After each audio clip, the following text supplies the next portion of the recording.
Hello, everyone, and welcome to this podcast introduction to Listening to America with Clay Jenkinson. I am Clay Jenkinson, and I had the great good fortune today to interview John Gowans, who plays Dr. Ward Evans in the new Oppenheimer film that's coming out on July 21st throughout the United States. It's going to be a major film. Kenneth Branagh, Robert Downey Jr., Emily Blunt, Matt Damon.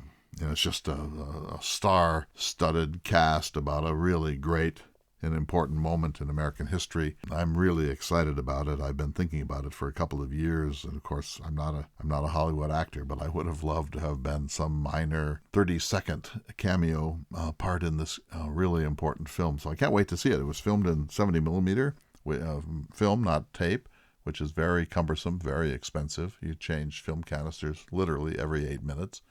It was also filmed in IMAX, and so IMAX is a almost unbelievably cumbersome technique, but I'm going to see it in an IMAX theater at some point. I feel certain. I'll go to Seattle or Denver or Minneapolis or Winnipeg to do that.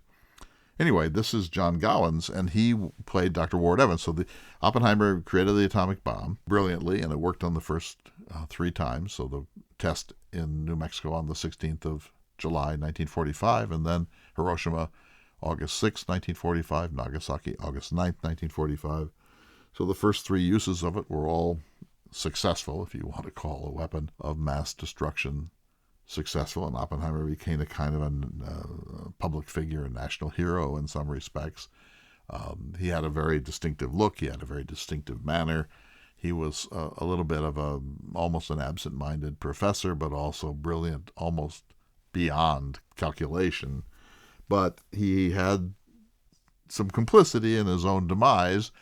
He had an arrogance, and he didn't suffer fools, and he had been involved before the war in several questionable incidents. And then during the war, there were 2. One was the so-called Chevalier incident, in which he was approached by a well-meaning professor at Berkeley who offered to take information to the Russians, who were then our allies, if Oppenheimer thought it was a good idea. He did not. But the way he handled it was regarded as arrogating to himself the right to decide whether it was a serious security breach or not. And he gave different accounts of it over time. So that came back to haunt him in 1954 when his security clearance was investigated. But also there had been a woman named Jean Tatlock with whom he had had a romance, but they carried on to a certain degree after Oppenheimer's marriage to Catherine. And he spent a night with Jean Tatlock in San Francisco in 1943. He was surveilled. He was tailed. His correspondence was opened. His phones were tapped. And, of course, here he was now in a compromised position with a woman who had very strong leftist leanings. And this, among other things, would have opened Oppenheimer up to the possibility of blackmail. So when the Cold War decided to get rid of him, to destroy him, to marginalize him, to silence him, to degrade and humiliate him, they dredged up these ancient incidents at a security hearing on the Mall in a temporary building in Washington, D.C. in April and May of 1954. So I was doing some work on Oppenheimer, and I gave a Smithsonian talk. I give these Smithsonian talks. If you're interested, you could watch for them the next one. And I'll be doing one on Jefferson in the fall, and I do about 6 or 7 a year now. Again, this is one of the miracles of Zoom technology. And I did one on Oppenheimer, and I got this note a couple of days later from this man, John Gowans. Frankly, I had never heard of him before, and he's an actor, a significant one. He said how much he had enjoyed the lecture and so on. And then he said that he was Ward Evans, and I thought, well, Ward Evans was one of the 3 men who sat in judgment of Oppenheimer, and I thought, well, that's a weird choice for a Chautauqua character. He's traveling around the country portraying Ward Evans. How often does the phone ring on that one? I do Oppenheimer, and the phone doesn't ring a ton. Anyway, but then he said, no, you idiot. I portrayed him in the film. And I said, you need to come on to the program and talk about this. And so he did this afternoon. And I didn't know what to expect, but he was fantastic.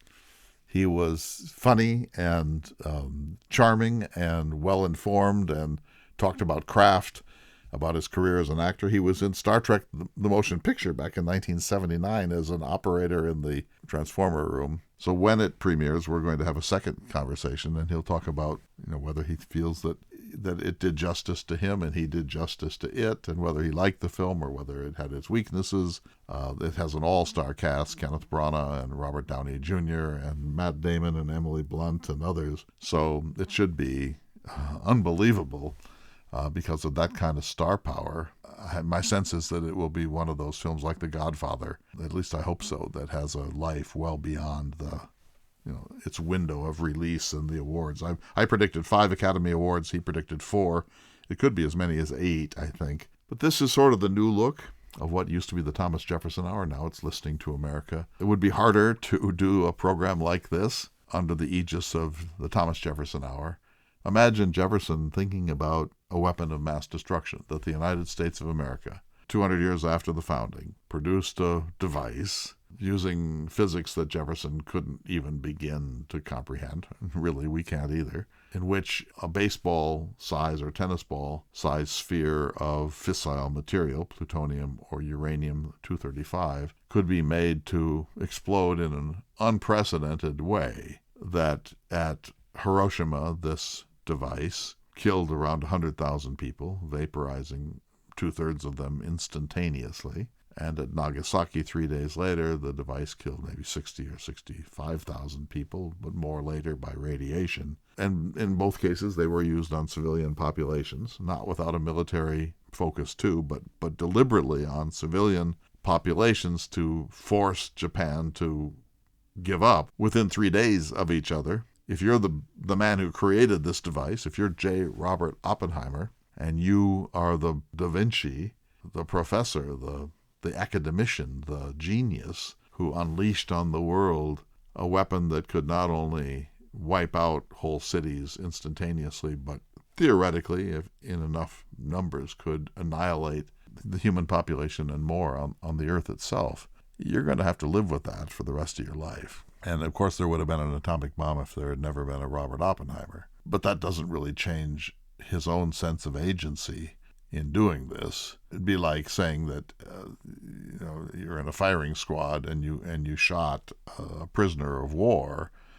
You could say, well, he would have been shot if I had never been born, but the fact is you were there with your rifle and you pulled the trigger, and so your agency, your moral complicity is pretty deep. So it's fascinating, and that's why Oppenheimer said, "I am become death, the destroyer of worlds," quoting from the Hindu sacred text, the Bhagavad Gita, because he was deeply educated in the humanities, in the world of ethics and moral systems, and he thought about it. He didn't just say, well, the device worked, let's move on.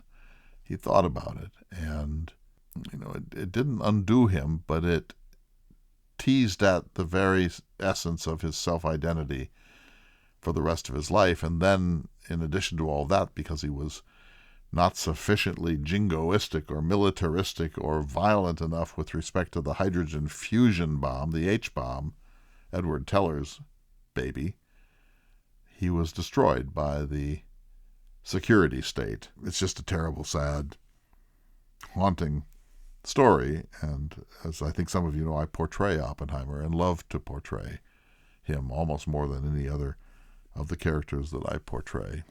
With that in mind, and by the way, in the third section of this, John Gowans and I talk about a number of other things, including the fact that he's a mountaineer and he's been on, not to the top of, but high up on 4 of the 7 highest summits in the world, including Everest. He did not summit Everest, but he got to 22,500 feet, which is absolutely amazing. And he said he's been up Whitney, I don't know, a dozen or more times. And so we had a good conversation about all that too. So let's go to the show.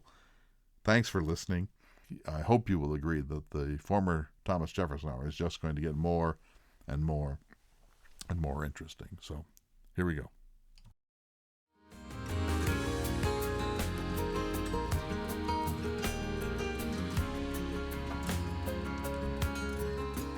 Hello everyone, I'm Clay Jenkinson and welcome to this edition of Listening to America. My special guest today is John Gowans, who is an actor and has a role in the blockbuster new Oppenheimer film that is coming out in the summer of 2023. So welcome, John.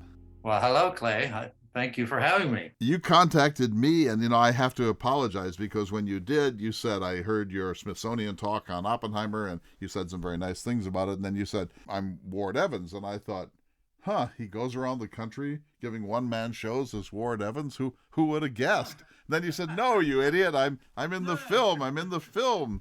I was Ward Evans for 7 days. So how did you Very- get the part? How did you wind up playing Ward Evans? I auditioned and I got the part. These days, all auditions are being held at home. It started, of course, during the pandemic, and so we don't actually have to show up in someone's office and audition anymore. I had no idea I was auditioning for Oppenheimer. The audition actually happened about sometime last January, and I didn't shoot until April, about a year ago, right now. So it was a couple months later. The character I read was not Ward Evans at all. It was some other just made up name and some little clip of some sort that the character I assumed I was playing was a senator or something, as I gathered. The project was called Gadget. Now, I don't know, are you familiar with that term having to do with Oppenheimer and the That's what atomic? Oppenheimer and his friends called the bomb. They said the gadget, and it was partly kind of lighthearted, but it was also part of the secrecy rule. I thought you might know that. Yeah. So let me just catch people up. So John Gowans is an actor. You've been in a lot of different things, including Star Trek, the motion picture back in 1979, but Hill Street Blues and The Young and the Restless and Charmed and a range of other things, and a distinguished career. You read for this part and wound up playing Ward Evans. So for those who don't know, Oppenheimer was the father of the atomic bomb. After the war, he was a national celebrity. But when the Cold War really heated up during the McCarthy-era, he became sort of a persona non grata in the atomic energy world, particularly amongst Cold Warriors who felt that he was insufficiently committed to the creation of the hydrogen bomb, the fusion bomb. And when the Cold Warriors decided that they needed to silence Oppenheimer, they dredged up some incidents from before the war and early during the atomic bomb project in which his behavior could be questioned, let's say, and a three-member panel sat at the insistence of Dwight D. Eisenhower and the Atomic Energy Commission in judgment of Oppenheimer in April and May of 1954, and one of the members of that three-person panel was Ward Evans, who was a chemistry professor at Northwestern University in Evanston, Illinois. And in the end, two of the three judges, let's call them, voted to strip Oppenheimer of his security clearance. And Ward Evans wrote a really strong dissenting judgment saying that Oppenheimer should not be stripped of his clearance. Is that about right as you understand it? That is about right, as I understand it. In fact, the other day I was looking over some more information about him, and I found the article in the New York Times at the time, the obituary, and it gave a long description of his dissension in the hearing. Is it fair to say, and you tell me if I'm wrong, that when you got this part, you did not know very much about this story? Yes, when I got the part, but between the time I was cast and actually did the work, I read American Prometheus. In By fact, Kai Bird and William Sherwin. right. I finished it about a week before I actually started working on the film. By that time, I did know a lot about the story. Yeah. And you got to play one of, in my opinion, the heroes of this story. You weren't one of the two that condemned Oppenheimer. You were the lone voice that said, look, he was naive. He made some questionable decisions. He had maybe some leftist leanings as a young man, but he was cleared for this project. He did extraordinary work. He's loyal. He's a good American. This is really going to be a black mark on the history of the justice system in the United States. So you got to play one of the good guys in this story, not Edward Teller. Yeah, right. No. And what he also said was that Oppenheimer was okay to work for the government. So why wasn't he now? And they knew all these things about him before that anyway. His relationship with communists. Communism at that time wasn't the same as what it became later. It was more like what Bernie Sanders is now, a socialist. Right, left-leaning, liberal, vaguely socialist, but not communist in the hard Stalin-esque sense of the term. And so at this time in places like Berkeley, it's not that they were all communists in the 1930s, but it was a very large percentage of people who identified in some sense as Marxists or left-leaning. And Oppenheimer later said that he was not a member of the Communist Party, but that he had been sort of friendly with a number of front organizations that were doing that kind of work, union work and so on the West Coast. So, but this he had admitted from the very beginning when Leslie Groves came to hire him in 1942 in October. The first thing Oppenheimer said is, "You're probably not going to want me because I've had all these left associations." And Groves said, "Let me handle that. I'll decide that. Thank you very much." And he decided that Oppenheimer was worth the risk. Isn't that interesting? So Groves knew about this, and he said no, and he actually sort of forced through the clearance over the objections of some people in the American security apparatus. So let me ask you this question, John. You've done a lot of different kind of acting in your life. When I saw beginning, some of the trailers and the news reports of this film, I thought, well, first of all, this could be a very great film or a disaster.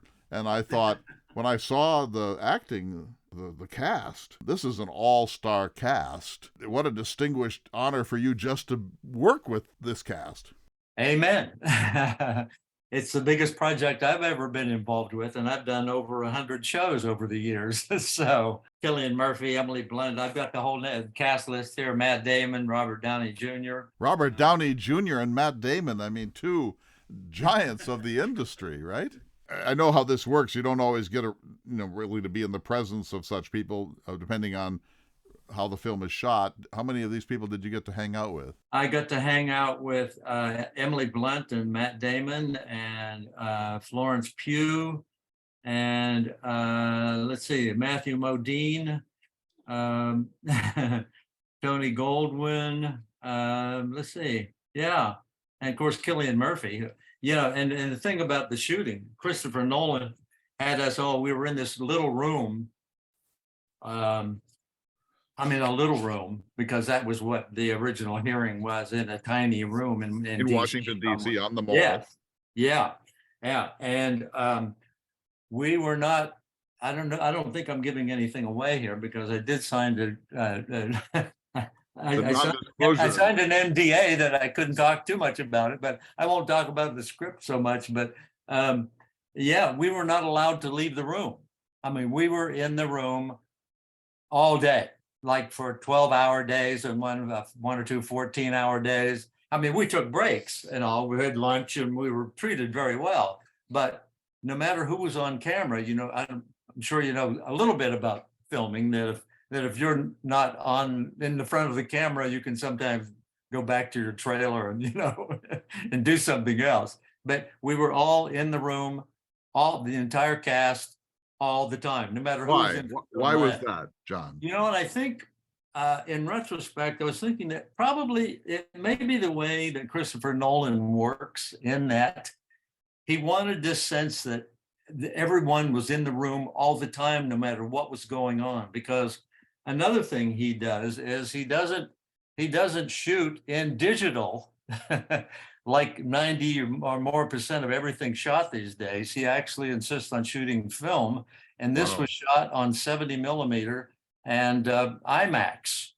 So they were changing film canisters every 8 minutes, and only one camera at a time. A lot of filming is done with several cameras in every different direction, and so he's a real stickler for how it looks and what the final product's going to be too. So so we were all, even if we were not, say, in front of the camera, we were behind the camera. If we weren't sitting actually behind the table, we were sitting on what we call apple boxes behind the camera as the camera is shooting the other direction. So maybe I can't try to second guess Christopher Nolan, of course, but if you want to build in a little sense of what the security state was like, and secrecy and the anxiety, not being able to leave the room, the sort of feeling like you're imprisoned. This was a temporary building on the mall, built during World War II. still up in the 1950s. So President Eisenhower suspended Oppenheimer's security clearance in December of 1953. Oppenheimer had the option then of just accepting that and resigning, which is what everyone hoped he would do. He did not. On March 12th, 1954, he wrote a 42-page defense of his actions, and against the suggestions of a number of people in his world, he decided to fight the charges. And so then this 3-member panel was put together. You know, it's always struck me, John, that it was not meant to be a trial. It was meant to be a hearing. But it soon turned into a kind of almost a Stalin-esque show trial in which poor Oppenheimer was treated with hostility. Mm-hmm. Yeah. And Garrison had no information prior to this supposedly hearing. Garrison was his lead attorney. Yeah, his attorney. We were so each of our desks had this 3-ring binder that was about 4 inches thick.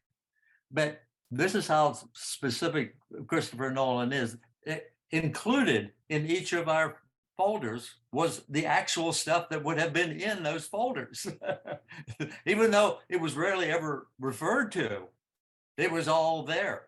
And so, but Garrison did not have one of those in front of him. We need to take a short break. John, we're having a conversation today here on Listening to America with Clay Jenkinson with my guest, John Gowans. It's an exciting project, the new blockbuster Oppenheimer film that will be released in the summer of 2023. We'll be back in just a moment.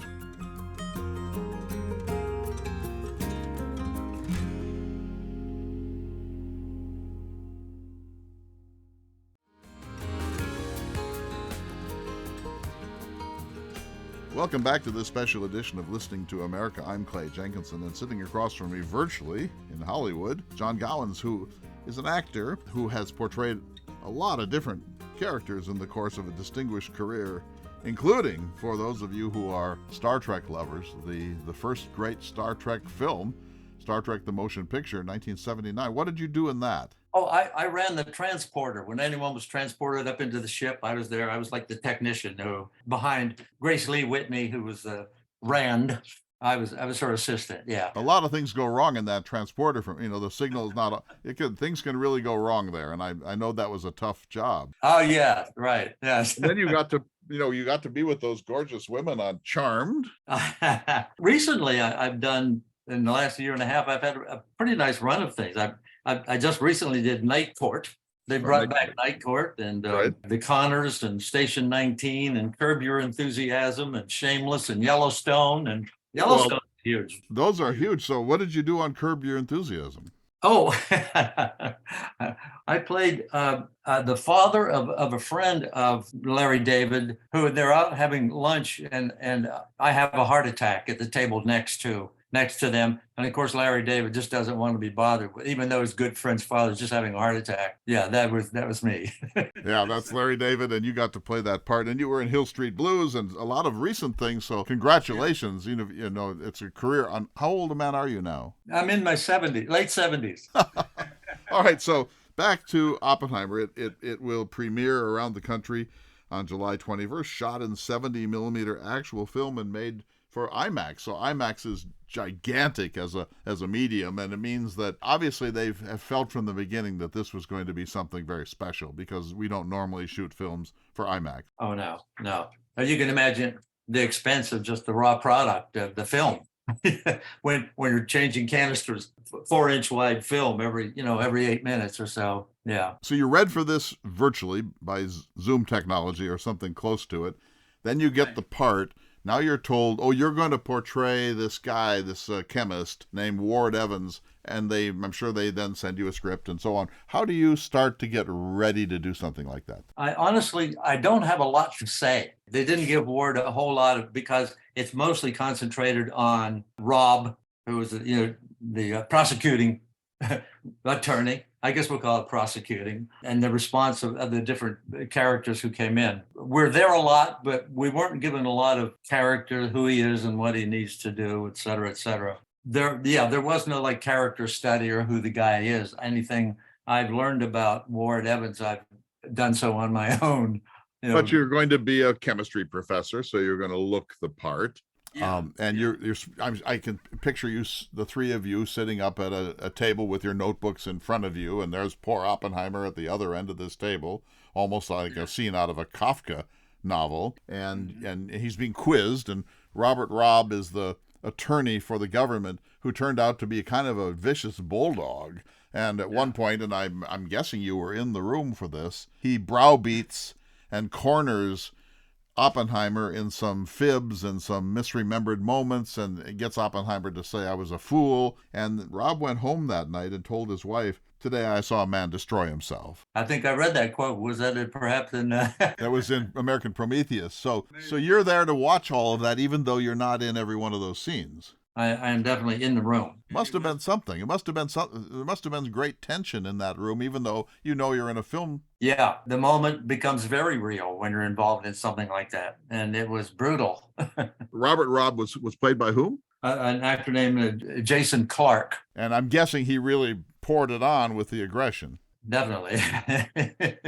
he was almost sweating at the end of each take too. And it went on and literally for hours. Yeah. Now, I've never been in a Hollywood film, but I've been in a number of documentaries and so on, and they come and interview me, or I go somewhere and they interview me. And when you leave the interview, you don't have any idea, A, whether you're going to be in the film at all, and B, whether the lines, the things that you said will be in. You don't know whether you're going to be in for 2 seconds, 27 seconds, or 2 hours and 12 seconds. And you just have to wait to see how this. Have you seen the film? I've not seen any of the film. In fact, I don't even have the whole script. I only have those scenes that I was in. Pretty sure I will be in a fair amount of film, just because the way Christopher Nolan tends to work, if he's going to do it the same way we have it here. And of course, it indicates that in the pages of the script I do have. I think the film will start out with the hearing, and then we go back in time to incidents that happen, and then we keep cutting back to the hearing, and then back to the time, and back to the hearing. So however many times they cut back, quite a few in the script I have. And so I will be there somewhere, but yeah. Actor John Gowans, do you expect to hear yourself? Do you think your lines will be in the film? We live in hope. I know you're in a non-disclosure agreement and so on, but does Ward Evans' dissent, does it have a place in the film? It does not. I mean, not the actual dissent. I don't state my case. I do vote, and it's mentioned later that I was the dissenting vote, but I don't really have a statement during. Oppenheimer's wife, Kitty, was on her, I think, 4th marriage here. She was a smoker and a drinker. In fact, she became an alcoholic. She never really recovered from the humiliation of her husband. She was bitter about this more than he was. Robert Oppenheimer eventually sort of didn't shrug it off, but he realized that he needed to turn the page on his life. But Kitty never did, and there was a famous incident when LBJ gave Oppenheimer the Enrico Fermi Award on December 2nd, 1963. Actually, JFK was supposed to give it, but he was dead, of course. And LBJ gave it to Oppenheimer, said very gracious things. And then Edward Teller, the other evil character in this story, shook Oppenheimer's hand. And there's a photograph of Kitty glaring at him with deep anger and contempt as he shakes the hand of a man he helped to destroy. Good. You know, there's something that happened there, John, is so moving to me. For those who don't know, Oppenheimer is one of my favorite historical figures. I actually portray Robert Oppenheimer. I do a one-man Oppenheimer show, and I've been lecturing about him, I think in part because of the film, and that's why I did the Smithsonian talk, which you were gracious enough to tune into. But JFK and Oppenheimer were quite a bit alike. They were both witty, cerebral men with a strong sense of irony. They both loved alcohol, but neither one had a problem with alcohol, but they loved a good glass of whiskey. And they both loved women, of course, inordinately, let's say. And they both had a kind of bohemian streak, you know, poetry and art and so on. And so JFK decided to rehabilitate Oppenheimer, who had been kind of living in semi-disgrace between 1954 and 1963. and Kennedy decided to give him the Enrico Fermi Award, which is the highest award that the government can give to a physicist. And then Kennedy was, of course, struck down in Dallas on the 22nd of November, just a week before the ceremony. Yeah. You can imagine how disappointing that was to the Oppenheimers, but LBJ really stepped up, and when he gave Oppenheimer the prize, he said, "I think this was one of Jack's fondest hopes." Yeah. Yeah. As you said, you're not exactly given historical briefings by a humanities scholar to get ready to be in this film. You get your script, someone's working on your costume, and there are all sorts of things one does. But when you were there watching the hearing in that cramped room, which you couldn't leave, and playing your own part in it, did your sense of indignation rise on behalf of Oppenheimer? Yes. And also I had already gone into the film with that already implanted in my brain because of having read The American Prometheus. Yeah. So I was already primed before I even got into the room, which Ward Evans probably was not, but he also, it didn't seem like it took much convincing for him, since his part of his argument was that, well, you guys liked him before, but you don't like him now. How come? You get the part. It's a fairly long period between that and when you actually have to turn up at the studio. You read American Prometheus, so now you've gotten a pretty good sense of what this guy is all about, and it's a really good account, I think, of the hearing. Now you turn up. How do you prepare as an actor to play this part? Like any part, you learn the lines and don't trip over the furniture. But every actor has a different technique. Acting is just bringing yourself to the role, playing the moment of what you might imagine it to be. I mean, are you a journeyman? And I mean that as a term of respect, or a method actor? Do you think, I'm in this thing, it's the Cold War, where the Russians are going to destroy us, it's an existential threat to this country, and yet this is a largely innocent man, and how am I going to react? I've been brought in, this is not my area, I'm a chemist at Northwestern. Do you go through all of that, or do you just say, here are the lines, this is what you do? Yeah, honest to God, that's all you do. You do the moment, you play the moment, because that moment is very real. And anything else you bring to it is just your life experience, whatever it was before that. If there had been any moments for me that were particularly emotional, I would have had to have created something emotional to happen before the camera rolled. But there wasn't any particular moment where I was called upon to portray anything particularly dramatic. It was mostly a lot of listening, which more than half of acting is listening. So at no point are you Al Pacino saying, this whole cart is out of line. This is you're railroading this man. I will not stand for this. No, you can't do that. I would have loved to have had that moment. I know you have an NDA on this, but can you tell us any stories from the set about how just the fun of this and watching these other professionals working and so on? It certainly was an honor to see, like a Matt Damon come in and how prepared he was. Now, pretty much everybody who came in were absolutely prepared for the moment. And there was almost never any second or third takes even. Really? Absolutely. Because first of all, we're running 4-inch film. But even at that, I was very impressed with, they walk in and blam, they're right there. They're in the moment and they do it pretty much without skipping a beat. And I can't remember any of the witnesses, quote unquote, who came in, did more than 3 or 4 takes at the most. They would do, the camera would be on the person who's being interviewed, and then there'd be on Rob, and then they'd cut back to them. Sometimes filming, you can do an awful lot of takes, 20, 30 takes of the same thing. It's not unusual. I'm talking with John Gowans, who plays Ward Evans, Dr. Ward Evans of Northwestern University, in the film on J. Robert Oppenheimer, which premieres around the country on July 21st, 2023. Tell me about Oppenheimer, the actor, and watching that, because I have portrayed Oppenheimer, so that puts me at a disadvantage because I think I know him, which I wouldn't say of Edward Teller because I don't think that I know him. But also we have, Oppenheimer has a very, very particular look. I mean, you look a little like Oppenheimer, that kind of really thin, tall, kind of persona. Tell me about watching that happen. Cillian Murphy, who I don't know if you know the the British, or I think it's a Netflix show called Peaky Blinders. He's the lead character in that series. Right. Yeah, and he's in practically every other Christopher Nolan movie there is. And he really, as I'm sure what really happened, I mean, he just had to kind of sit there and not necessarily disbelief, but just kind of because of the brain of Oppenheimer, what else was going on in his head, who knows? He just dealt with the moment and didn't really respond outwardly, physically, emotionally in any way in particular, and just responded very strongly, defending himself, but not really, anything beyond that. No. Cillian Murphy as Robert Oppenheimer. Oppenheimer chain smoked. Was he smoking in the film? You would see him with a cigarette. He didn't smoke that much because, you can fake it. Cillian is not a smoker, and so he did have, as I recall, he did have cigarettes, but not so that the room was full of smoke or anything. One thing that has concerned me about the film, and of course I haven't seen it yet. I'll be right there. I'm not going to sleep overnight in front of the theater with my, No, please don't. This is not Harry Potter.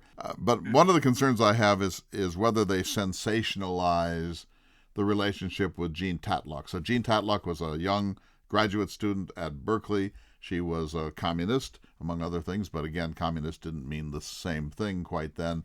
She sort of found this gangly, awkward, not very well socially integrated, brilliant young man, J. Robert Oppenheimer, and sort of brought him into full life. His first great sexual experiences, maybe his first great romance. She was a very high-strung, somewhat troubled person.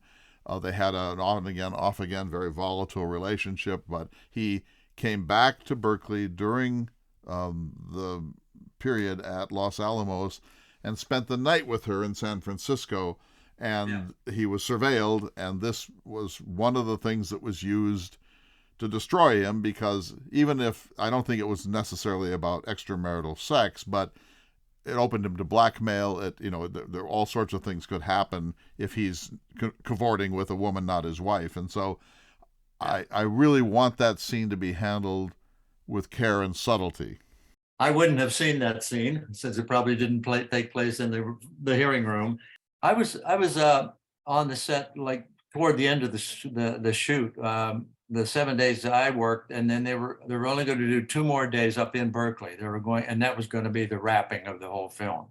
And now I don't know if they were dealing with the Tatlock thing then, or they covered more of that earlier on somewhere. But I don't know what I can tell you. I can tell you, I see her. You can see her.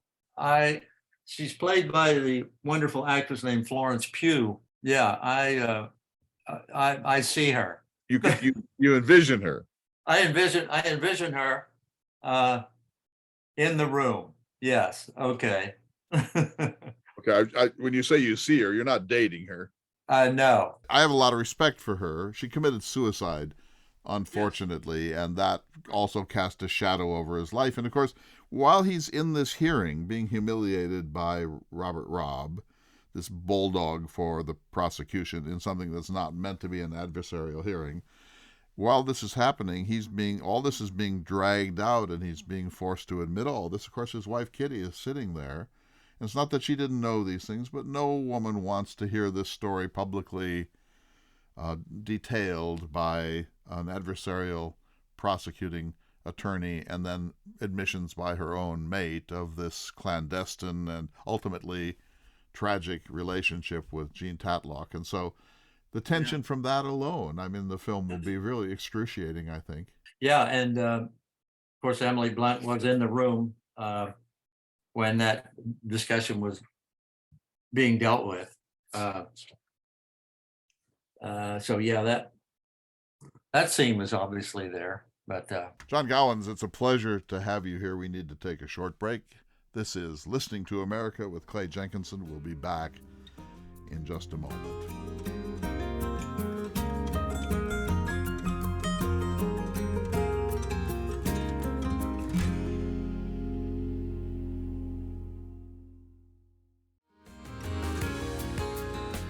Welcome back to this special edition of Listening to America with Clay Jenkinson. I'm in Bismarck, North Dakota. John Gowans is in Hollywood.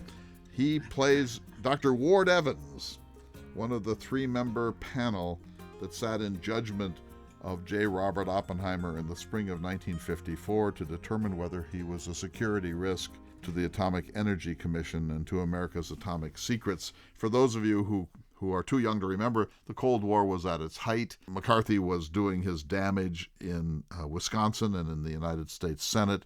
Even under the Truman administration, there had been loyalty oaths and there were persecutions of people who were believed to be security risks or leftists or former communists and so on. Oppenheimer was a genius. He was born in New York in 1904, educated at Harvard, and then his PhD at the University of Göttingen in Germany. He was so brilliant that he was offered a number of teaching posts when he came back to this country. He took a joint appointment at Caltech in Pasadena and the University of California at Berkeley, where he created the first department of theoretical quantum physics in the United States. Man of great charisma.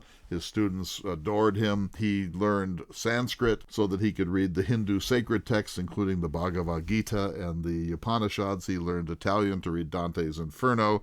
He read Baudelaire in French. He could quote whole swaths of John Donne, one of my favorite poets, and also T.S. Eliot. This was a genius, a man of extraordinary intellectual capacity and elegance, who had never run a laboratory, was chosen almost in a surprise move by General Leslie Groves to head up the project. Oppenheimer had said that his two great loves were physics and desert country, and it was a pity that they couldn't be combined. Well, now they were. Oppenheimer chose Los Alamos, which then had a boys' school. It was taken over by the United States government, and this secret project to build an atomic bomb before Hitler could do so succeeded. And the first test was on July 16th, 1945, in the deserts of New Mexico at a place called Alamogordo, and Oppenheimer was there, of course, nervous as can be. By now his weight was down to about 115 pounds. He was chain smoking. He was really a wreck. And Leslie Groves almost had him removed from the test site because Oppenheimer was so overwrought. The bomb went off at 5:29 a.m. on July 16, 1945. It worked, the first test. The mushroom cloud rose to 38,000 feet. It was seen in 3 states. It was a great technological moment in the history of human engineering, and Oppenheimer was not responsible for creating the atomic bomb, but he was the director of the project. And he later said, on the 20th anniversary of this, he said on NBC News that when the bomb went off that morning in the desert of New Mexico, that he flashed to his reading of the Hindu sacred text, the Bhagavad Gita, and he said, "I am become death, the destroyer of worlds." One of the reasons, John Gowans, that Oppenheimer was destroyed by the Cold War is that he was a complex man, an ethically complicated person, a person of enormous reading in the humanities, a person that puzzled over things, and he lived in nuance and irony and subtlety, and that's not what you expect from the warriors of the Cold War, Curtis LeMay and people of that sort. And so the brass, the Air Force people, just really couldn't stand Oppenheimer. They knew he was a genius, but they didn't like him very much. And Oppenheimer had made a particular enemy of a man named Lewis Strauss on the Atomic Energy Commission, and Strauss sort of set out to destroy him. And it all worked. In the spring of 1954 at that temporary space on the Mall in Washington, D.C., and I can hardly even talk about it, John, without feeling a deep disappointment that my country was capable of doing that to such a distinguished man. But they did. Going along with your quotation from the Bhagavad Gita, he said, "Now I am become death, the destroyer of the worlds." And then he said, "I suppose we all felt that one way or another." I mean, that just brings chills. And this is such an important film. I hope it goes well as well. I mean, now, that's what I want to ask you about. And such an important moment in our political lives. We have Putin talking about using a nuclear device. We have North Korea talking about doing it and testing intercontinental and medium-range missiles. Iran, of course, has been pushing to get a nuclear device for a long time. We live in a dangerous world, and the atomic clock, the doomsday clock, is closer to midnight than it has been for many, many years past, so it's timely. But here's my question for you, John. Shot in 70 millimeter film. I've done that, eight minutes per canister. It's a very tedious way to do things, and certainly expensive. And then for IMAX, So they must be thinking that this is going to be not just a blockbuster, but this is going to be a significant moment in the history of film. And I'm sure it'll win a slew of Academy Awards. You'll be there in your tuxedo. I hope you will text me from the floor there in Hollywood next year. But I know that you're going to be there, and I know the film's going to win a lot of awards. Do you think, and I know you're in it and you haven't seen it, and how can we know? Do you think that they must be positioning this like The Godfather, like a major moment in the history of American filmic culture, not just a really high value, expensive, and important film, but they must be thinking this one's going to be bigger than this year?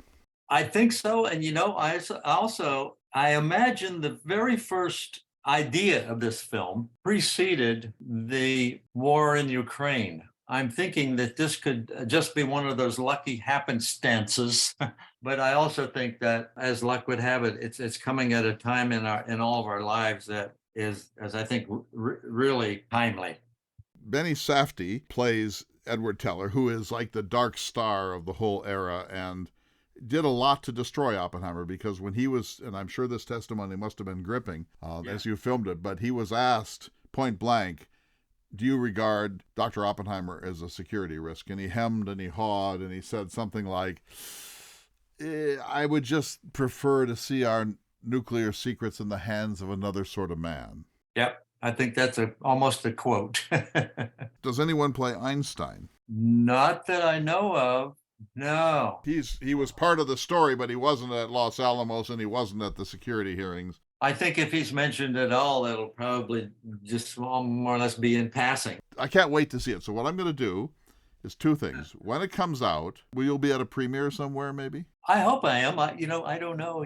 It's such a huge cast and all. I would hope I would be invited to something. The last week in July, I'm going to contact you, and I want to have you tell me how it was. Oh, okay. Yeah, I'm sure I will. I'm sure I'll be invited to a screening at Universal, which is right across the street. Well, not across the street, but about a mile from where I'm sitting.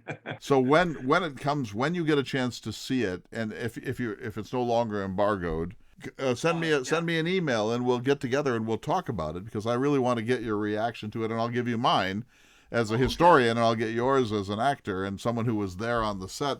And I can't wait. And then truly, when you go to the Academy Awards, you're going to want a kind of a friendly historian next to you, because I'll get a tuxedo.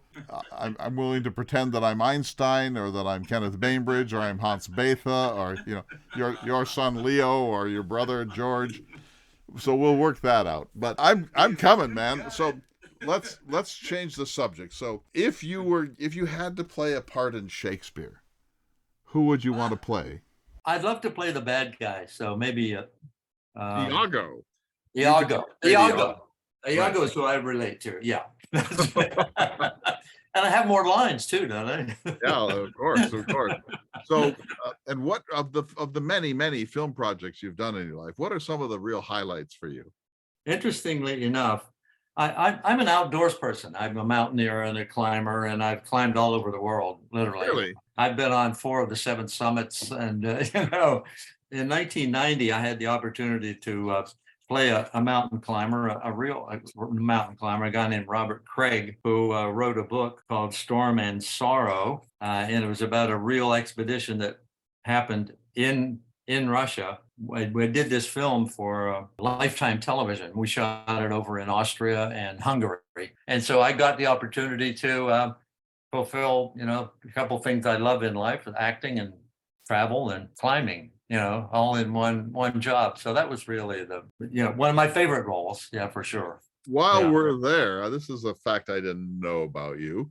So 4 of the 7, which are your 4? McKinley, Aconcagua, Everest, and Kilimanjaro. You have climbed Mount Everest. I have climbed at Mount Everest twice. Did not summit. I didn't summit. No, I've been on the slopes of Everest 3 times. In 1988, I was on the north side of Everest on a peak called Changxi, North Satellite Peak of Everest. You follow the North Col route and then veer off to the right and go up onto Changxi. So that, and then in 90, I was on Everest in 93, 93 and 95. What's And the highest point you've ever been onto anywhere in the world? 22.5, probably higher on Changxi than I got on Everest on the north side. Yeah. So at 22,000, are you on oxygen or not? No, we don't put oxygen on until around 20, anywhere above 24 to 25,000. And Yeah. how long have you been doing this? For a long time. Since 1976. Have you been up Whitney? Maybe 10 times. 10 times? Yeah, I've climbed all the 14,000-foot peaks in California. There are 15 of them. I've done all of those. Just don't move to Colorado. I know, there's 52 in Colorado. So I've been twice to the summit of Mount Whitney, and I can tell you in each case, I coughed up a lung at 12,000 feet, and I crawled like a worm to the summit. And I'm supposing you just larking up and singing Falderie, Faldera. Yeah, that's it. It's that easy. Have you seen Free Solo, the documentary? Oh, you betcha.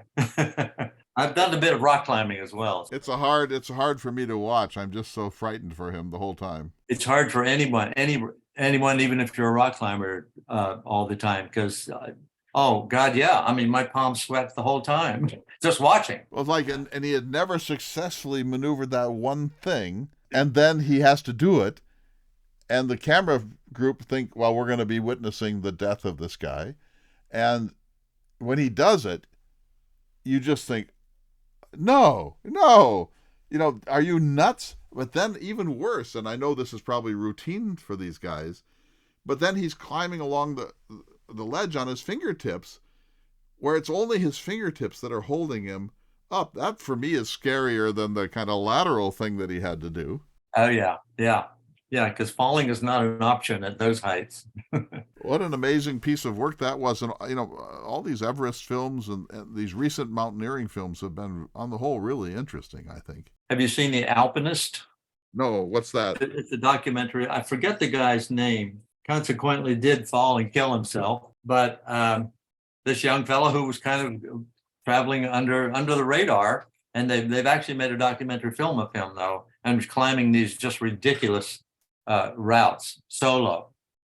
I mean, Alex Honnold has done a lot of really amazing stuff, but this guy was doing some stuff like mixed climbing, like with an ice axe in one hand, and he's traveling over ice and rock, and just barely hanging on with one arm. And it's ridiculous. So it's called The Alpinist.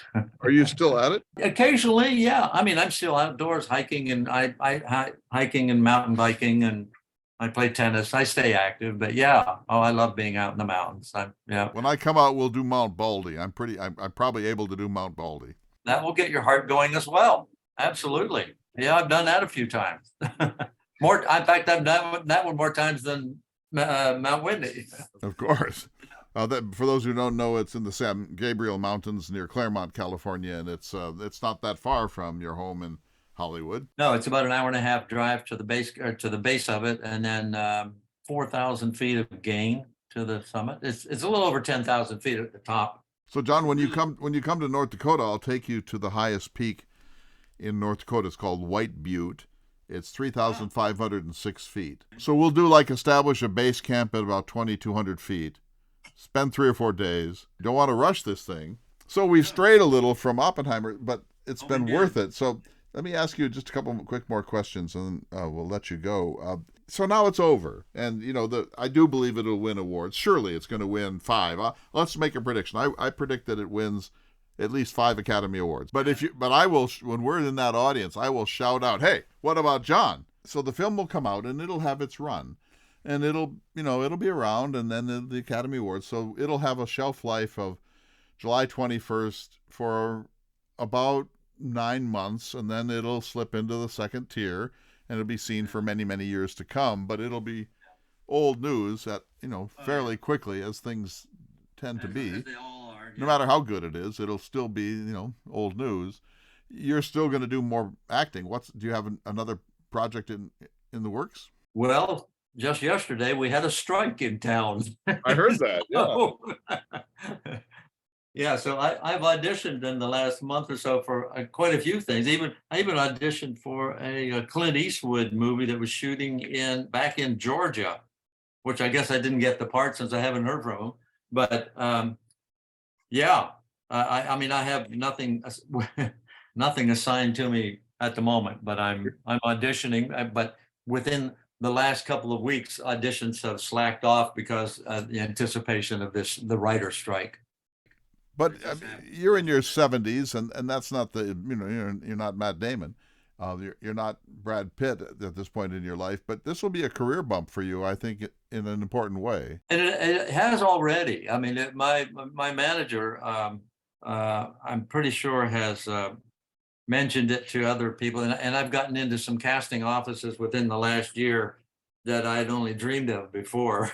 So yeah, no, it's done me good so far. Yeah. Anyway, yeah. That's fantastic, John. I'm so glad for you, and I'm so glad that you reached out to me. Just tell you this quick story as we close. This British film crew came to North Dakota a couple of months ago to interview me about Theodore Roosevelt, because I'm a Roosevelt scholar, and so I met them, and we had 2.5 hours, and they had 3 video cameras and so on and so forth, and then they finished, and we were packing up, and I said, well, where are you off to?